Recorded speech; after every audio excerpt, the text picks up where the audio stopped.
kepada belum tertatanya dengan baik ekosistem pendidikan. Dan salah satu ekosistem itu adalah masyarakat, di mana di dalamnya ada alumni. Hari ini dengan kebijakan yang muncul, tampaknya posisi masyarakat yang dimana di dalamnya ada alumni itu ditempatkan pada salah satu posisi yang amat strategis di dalam mendorong upaya-upaya peningkatan mutu pendidikan di semua satuan pendidikan. Saya ingin menyampaikan kepada Bapak Ibu bahwa kalau dulu kita melihat terkesan bahwa proses menuju pendidikan yang bermutu itu terkesan kita jalan sendiri-sendiri. Ya, orang tua jalan sendiri, masyarakat jalan sendiri, sekolah jalan sendiri. Tapi ternyata itu pendekatan yang keliru. Kesimpulannya adalah mutu itu diperoleh dari sebuah kekuatan bersama. Dan hari ini kita sudah buktikan, Bapak Ibu melaksanakan BUBES. Ini menunjukkan bahwa ada sebuah kekuatan yang boleh kita tangkap ke depan untuk bisa mendorong peningkatan mutu SMP Negeri 7 Gorontalo. Ada satu kalimat yang saya kutip dari penyampaian Ibu Ketua Panitia. Berbagai kritik kepada panitia sekedar dianggap sebagai dinamika antar alumni. Saya pikir itu sebuah modal besar untuk menjadi sebuah kekuatan ke depan. Kita boleh mengkritisi sepanjang itu menjadi bagian dari dinamika kita berorganisasi. Itu biasa-biasa saja. Saya ingin juga menyampaikan kepada teman-teman alumni, saya punya data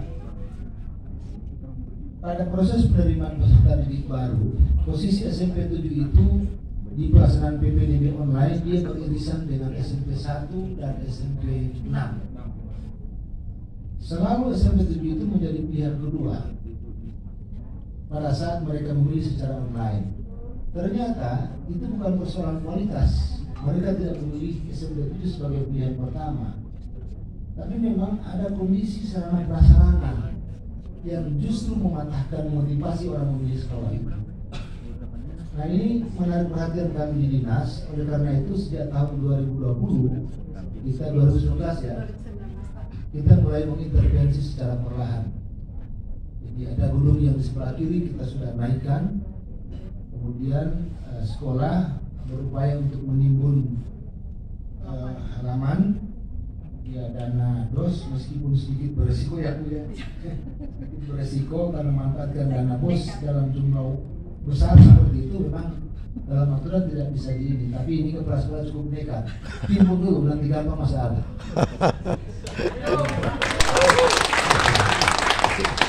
Nah, di tahun 2020 kita angkat lagi intervensi lagi 2021 2022.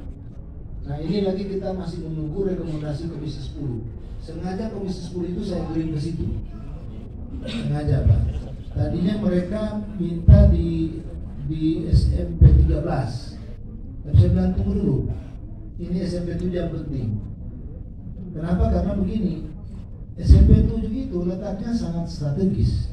Sangat strategis. Kalau ini tidak dibenahi, maka animonya akan terus turun. Ya, turun ya.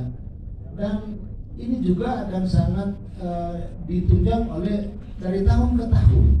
Penurunan animo itu juga kelihatan betul di semua sekolah. Dari tahun ke tahun itu kita terus mengalami pengurangan kurang lebih 1.000 siswa yang masuk dari SD, yang masuk dari TK 1.000, begitu juga seterusnya. Dalam 4 tahun terakhir ini terus mengalami penurunan jumlah siswa di semua sekolah. Nah, kenapa? Ini dipicu oleh adanya kebijakan Kemdikbud yang mulai memperketat usia sekolah pada saat dia masuk dari TK menuju masyarakat. Kan sekarang paradigma berpikir masyarakat sudah mulai canggih. Dia lihat lingkungan, dia lihat lingkungan sekolah.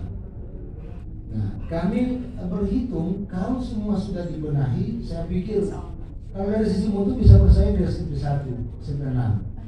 Ya, pilihan itu cuma terletak di persoalan daya dukung sarana prasarana yang kurang menunjang.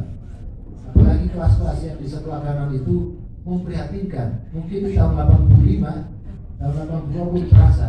Kalau anak-anak tidak kuat, mereka tidak memiliki daya tahan. Ya, baru guru marah-marah sudah langsung ini. Lalu disambut lagi oleh para wartawan. Maaf ini saya tahu ini harus berbagai lagi di sini. Ada yang ASN, wartawan, macam-macam, ada yang pengusaha. Ya, kalau semua ini bersatu, ini menjadi sebuah kekuatan besar. Ya, jadi ini, nah, cuma begini, yang harus dihindari adalah, saya melihat di beberapa alumni sekolah lainnya, mereka lebih terjebak pada hal yang sifatnya seremonial. Padahal sebenarnya di sekolah itu begitu banyak yang diharapkan justru sebenarnya tidak perlu terlalu banyak. Ya, tidak perlu terlalu banyak. Yang diharapkan itu adalah kecil tetapi memberi makna. Ya, misalnya begini, ibu sebagai alumni bikin kegiatan, undang para orang tua yang anak-anaknya sekarang begini. Bagaimana orang tua itu mengkondisikan anak itu belajar di rumah. Salah satu kelemahan itu ekosistem itu ada beberapa indikatornya. Pengkondisian anak belajar di rumah itu sangat kurang sekarang. Orang tua dengan kesibukan masing-masing. Ya, padahal pengkondisian itu tidak harus menyiapkan meja belajar yang bagus, yang apa, fasilitas yang mewah. Tidak seperti itu, tapi suasana di rumah dibangun menjadi suasana belajar. Itu menjadi hal yang penting. Alumni bisa mengambil bagian untuk sosialisasi, undang ahlinya. Ya, bagaimana cara mengkondisikan situasi belajar di rumah? Beberapa orang tua itu sudah jadi kontribusi besar bagi para alumni. Tidak perlu yang besar-besar. Ya, kalau misalnya alumni bisa bangun 5 ruang kelas, berarti itu. Tidak apa pikir. Tidak juga begitu, tapi hal yang kecil. Ya, siapa tahu kalau misalnya bisa diidentifikasi ada anak-anak yang secara ekonomi mendadak lemah, bisa diintervensi. Ya, minimal pakaian seragam mereka, minimal sepatu mereka, selesai. Tapi eksposnya ini ada teman-teman wartawan, eksposnya yang kasih besar supaya kita akan menjadi contoh bagi para alumni lain. Kan seperti itu. Pakaian seragam, ya dia cuma berapa lembar, pramuka, batik, apa, selesai. Hal yang begitu saja. Kalau misalnya satu meja ini berkumpul satu alumni dari berbagai angkatan, rembuk, pakaian jurusan par di sini, seberapa par di sini, seberapa par di sini. Kan kontribusi seperti itu ya yang diharapkan untuk bisa. Dan itu juga tidak perlu selalu, paling 1 tahun 1 kali, ya kan? Nah, saya kira itu yang boleh kita sumbangkan bagi sekolah, dan tugas kami pemerintah untuk terus mendorong peningkatan kualitas sarana di situ. Ya, itu tugas kami. Nah, ini kita masih terus menunggu bagaimana hasil rekrutmen Dapodik untuk dana DAK untuk SMP 7. Ya, dan itu anggota DPR dari Komisi 10 itu mereka sudah bawa profil dari SMP 7 karena maunya kita, saya mau semua ini itu diangkat, ya.